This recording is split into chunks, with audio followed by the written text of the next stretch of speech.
Jiba, a lot of people said to me today, because I wrote this on my page, and I said we need to protect the office and Mr. Sise. And a lot of people said to people that worked with him, certain people that worked with him at director levels and other people, they said, look, this is not, we see a lot of you guys are saying the guy has so much integrity. This is not about that. They said, number one, he was brought in because the chief of staff is his cousin. They said that. But they also said the office of the auditor is more powerful than the minister's position. Well, much more paid. You know, the auditor general is much more, has better pay than the minister, but also they have a guaranteed term limit. So this guy is not doing this all because when he came first, there were a lot of issues that people were flagging in there. Even some of the directors were saying sometimes when they do their audit reports, he will sit on them, he will do certain things. There were some internal issues also that they had with him because of allegedly the influence he's getting from his cousin, the chief of staff, who we all know is the president's #1 ally.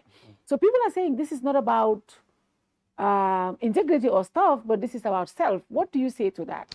Yeah, actually, for me, when I first saw it, I thought maybe it was a story. They just want to fake. Okay.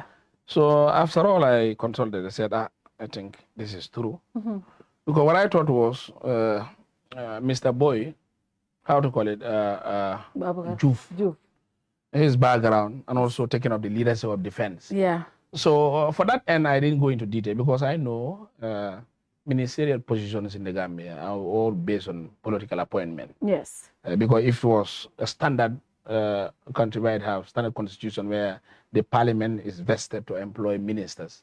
Boy, how to call it, Ture has to go through a process. Yeah. Where parliamentary, and now we all know what defense is all about. Yeah. So I don't want to go into details into that. The president has his prerogative to appoint anybody. Irrespective, even whatever level that you have, that is he is given the guarantee by the constitution. Yeah. So coming to the issue of Sise, because when I saw Modu Sise, I was thinking which of these Modu Sise? Yeah. Because for us, I'm also part of Public Enterprise Committee of the National Assembly. FPAC. PEG. PEG, okay. We interacted a lot with the auditor. With the Auditor General, and we do a lot of audit reports. Where we had 14 state-owned enterprises that we look at their audit reports and management letters. During this stay, our interaction, 2022, we came because I knew the transformation that he has did for the National Audit Office. Because when he had created a quality management unit within the audit department. That was 2022 till date. And also he created a state-owned enterprise unit, whereby whenever we have issues of reports, those are the people that he will send to the National Assembly, work together to achieve what we should. And again, they will also be monitoring each and every of those state-owned enterprise, their reports, audit reports, put them together before it is now sent to the National Assembly. And again, he also have what we call, he also created a strengthening institutional capacity through professionalism, where he trained. Not only he absorbed people who are trained, and also retrained them to become qualified accountants. So these are units that he has. And again, he also established outsourcing committee, whereby the national audit, based on its capacity, cannot do all the auditing. They are responsible to do all auditing of government institutions, departments, and ministries, but they outsource. So that outsourcing unit also, committee is created to make sure they look ahead, try to work on effectiveness to make sure it is done. And finally, you will also be very surprised in his tenure, because this is what had moved me to come and also say something. Yes. Because I know that he did something. Yeah. So the last part that I've also seen what he has did within his tenure, 2022 till date, he established what we call a forensic audit unit. And in that forensic audit unit, you will be very salient. These are few of what this audit unit have did. One, in its establishment, it has audited what we call SWED.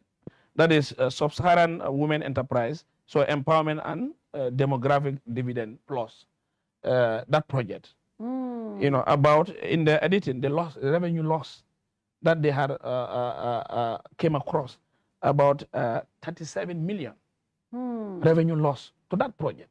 Okay. It was through the creation of this forensic unit. And in that same forensic unit, they've also did the audit report, that is the audit report of EU That is the Banjul project. It's about how many? 48 million lost. From that project too. From that project. And that is the forensic unit that he has created. Yeah. Secondly, also, you go to Edward Francis Small Teaching Hospital, an estimated revenue, when they've audited, estimated revenue of 19 million was lost. And again, also in the special unit, that is this forensic unit is created.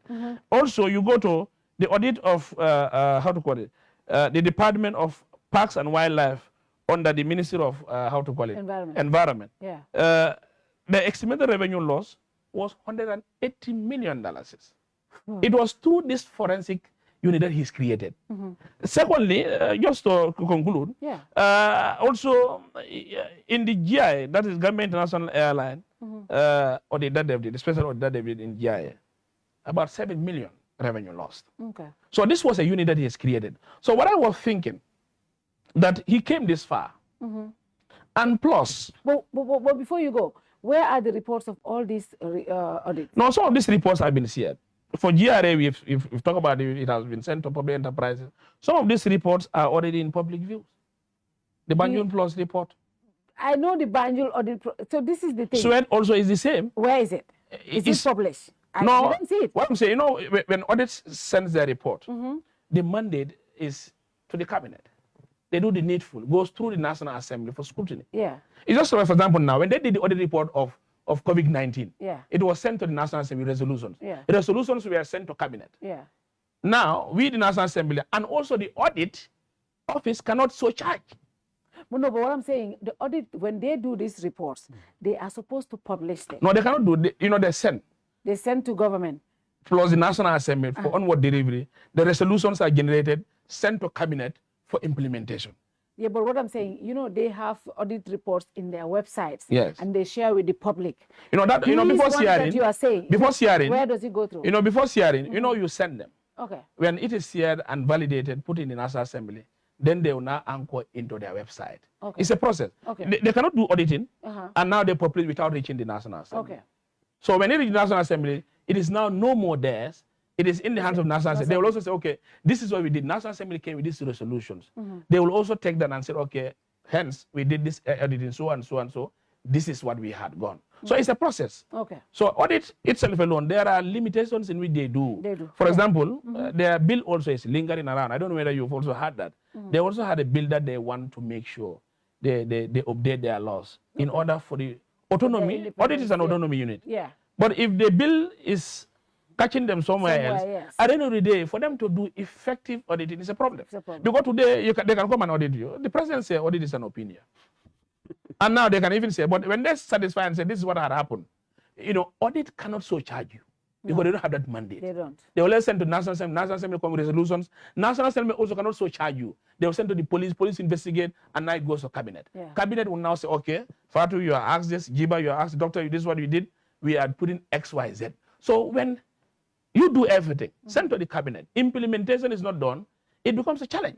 Now, currently also, they are also on a special audit of GGC. And I was told, not completing, but they're having a lot of barricades in that audit unit. Yeah. And also, they're also on the going preparation of Asikuda Wall GRA database, in which they also want to work on auditing. They did, special audits, NAVEC, and other issues. Even OSPEC, public enterprises, a lot of reports are generated. Recommendations are sent. We push it to cabinet. This is where it dies.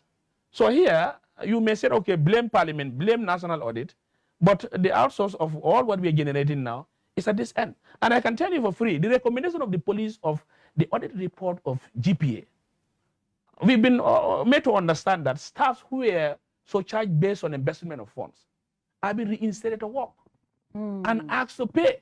For example, if I steal 5 million, 10 million, 2 million, 1.5 million, you now say, okay, Fatu, TIC, come again and work, then pay it. What are you trying to tell me? So this is all issue that we have seen. And now you see even cabinet ministers, our last petroleum report, that audit has participated. They had their staffs that had worked tirelessly for almost 1 year.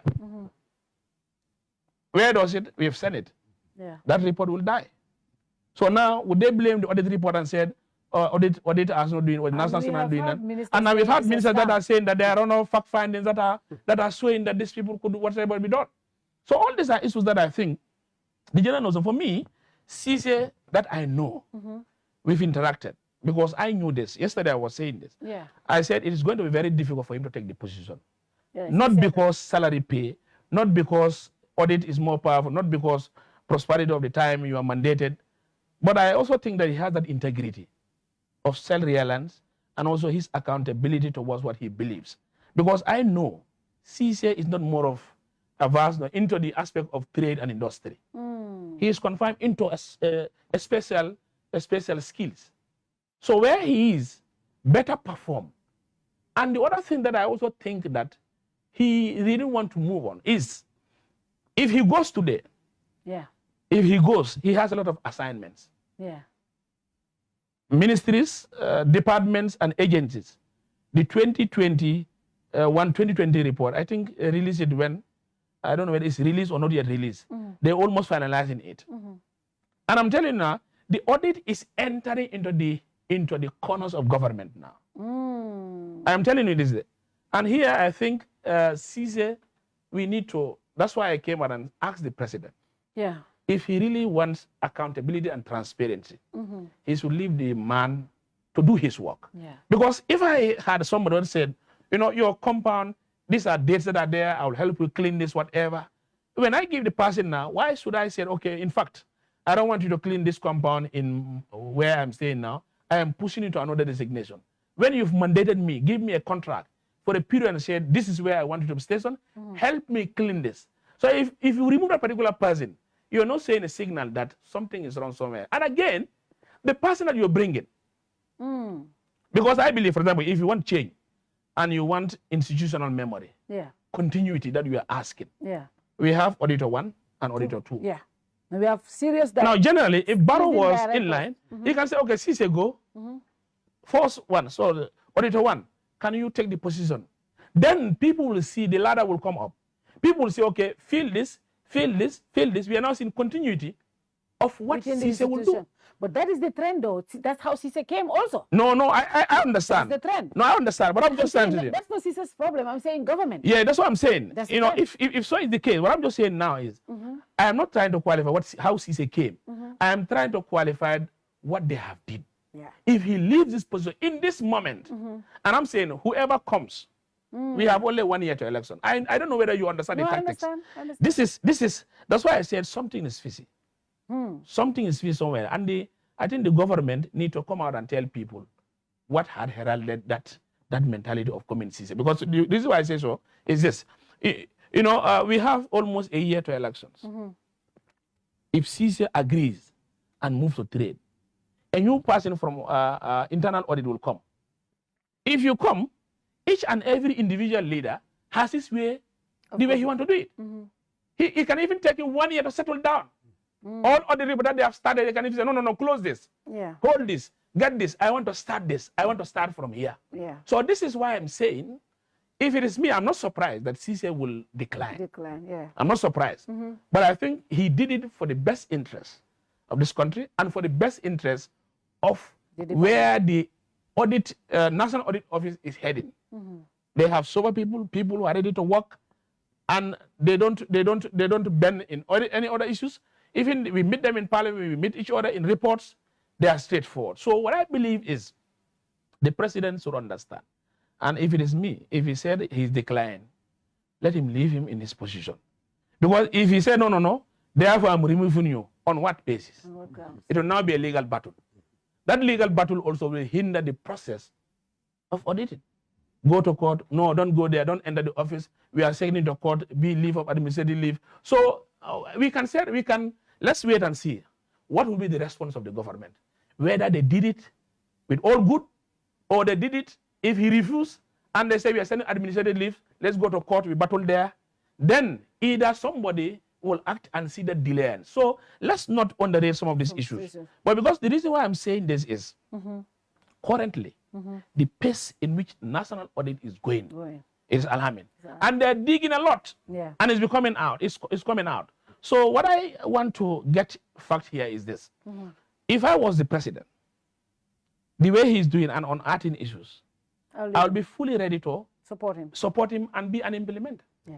Because today, if you implement corruption, so charge and also jail people, put people in behind bars in corruption, people will say, no, the man is ready to fight corruption. Yeah. But if it is not, all reports have been sent. They're lying, nothing is done to it. It becomes a challenge. But Dr. Gaji,